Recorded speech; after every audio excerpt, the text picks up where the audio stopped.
Have you ever wondered how weather impacts our power grids? Discover how real time data and fancy predictions are revolutionizing grid management.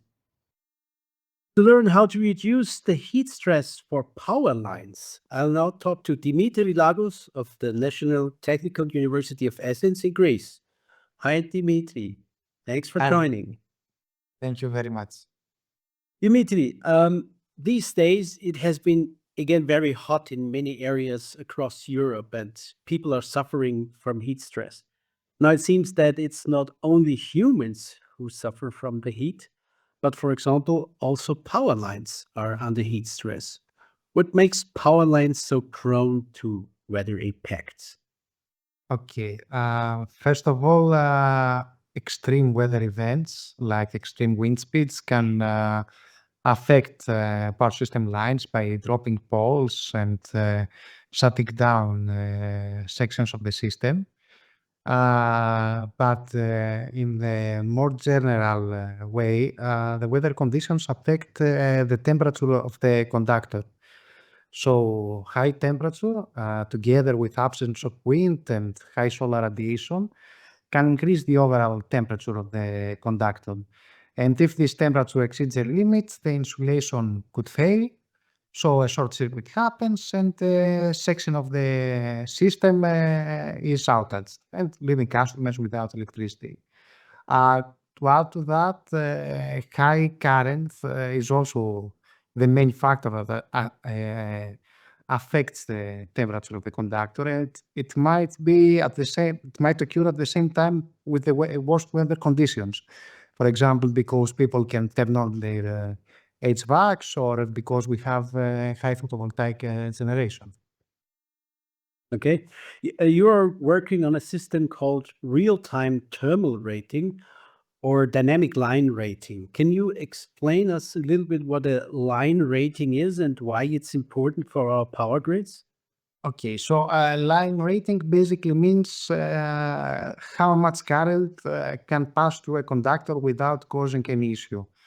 So usually system operators have some static limits on the current, and based on that and the measurements that they collect, they figure out if there is a congestion in a line, if the current is close to the limit, and then they take actions to avoid surpassing the limit. So they could curtail renewable power or shed loads.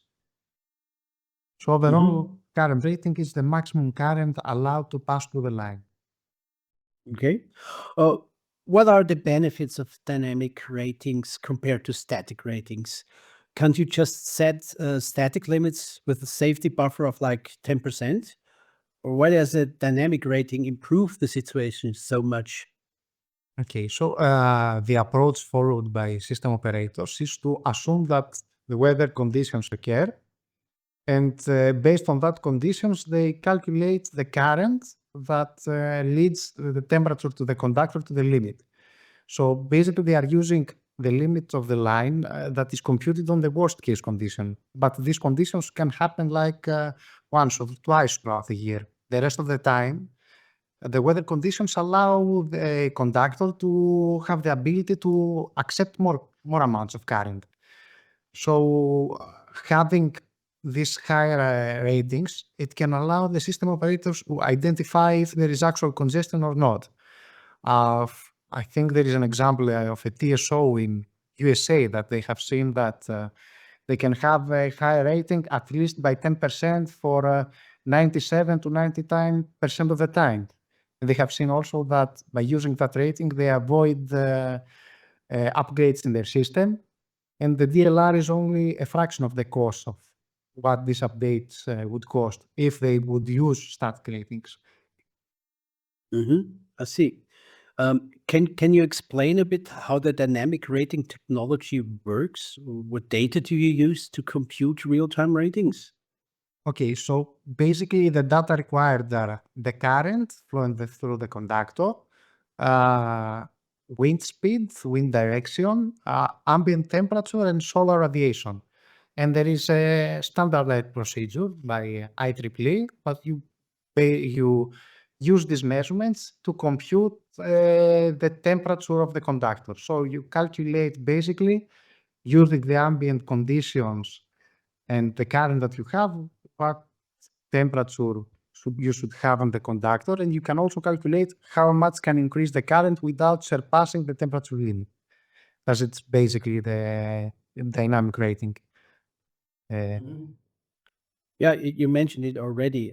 Can you share how weather conditions, like as you say, wind speed, direction, solar radiation, and ambient temperature affect line ratings, and which one is the most critical one? Sure. Okay. So first of all, there is basically four factors that affect the temperature of the conductor. The more crucial is the current. Current flowing through the conductor can cause power losses in the conductor, and these power losses are actually a heat source, which increase the temperature of the conductor. Another factor that increases the temperature is the solar radiation. So it also is a heat source which increase the conductor temperature. There is two factors that can mitigate the temperature increase. One is the ambient temperature. The difference between the conductor temperature and the ambient temperature affects how much heat is transferred from the conductor to the environment. So the higher temperature that you have in your environment, the less transfer of heat. So the higher amount of temperature is on the conductor. And finally is the wind that passes through the conductor and cools the air around it.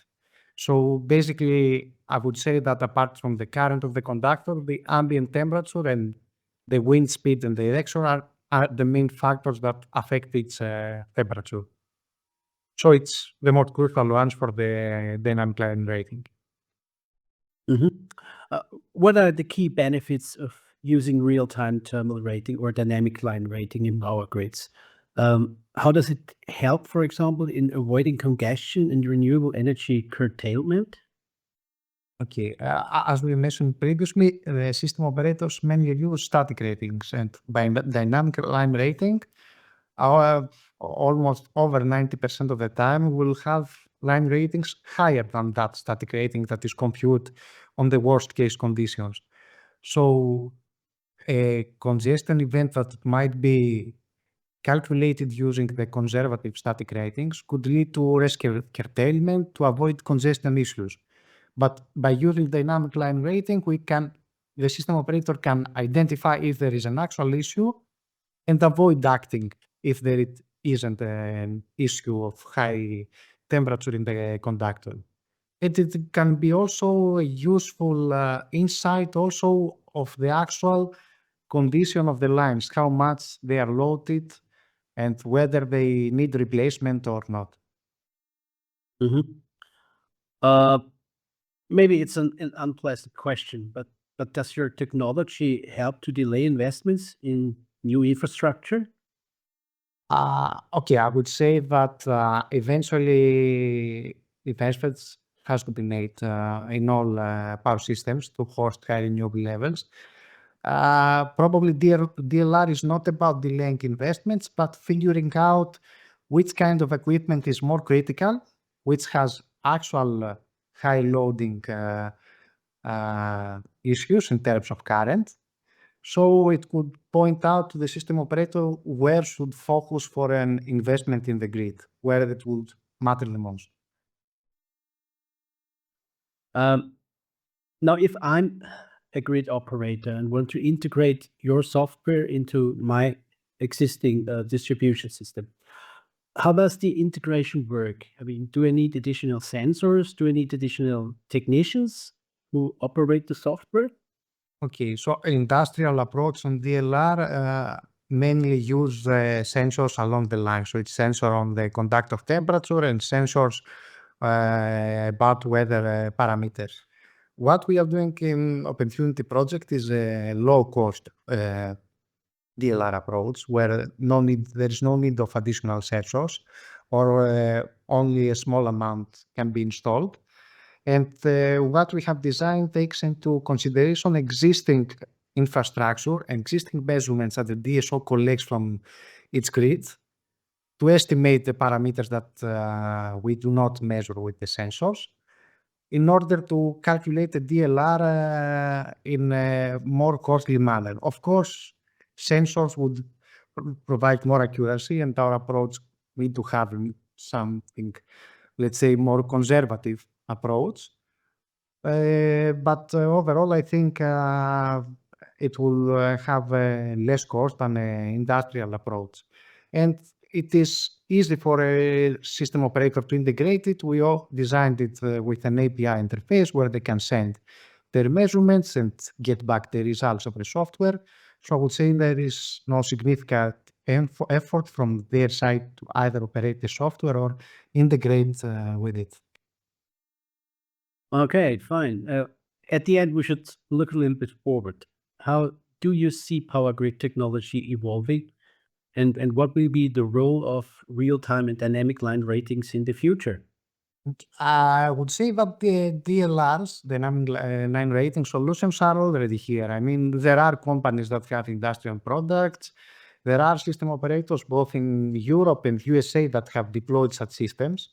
I think now more on a pilot phase. But I guess in the future it will be a common approach among system operators who use such systems like DLR, and we are hoping that approaches that, like the one that we follow in OpenTunity, will also participate in that transformation, especially for TSOs, since our low-cost approach could help them deploy DLR in vast sections of their network. Okay, Dimitri, thank you very much. It seems you and your team are embarking on a very exciting adventure. Thanks a Yeah. lot for joining and being our guide here today in this exciting field. Thank you so much. See you next time. Thank you very much for having me. Bye. Thank you. If you enjoyed this trip into the world of power grid management, give us a thumbs up and subscribe to our channel to more expert interviews and updates on cutting edge technology.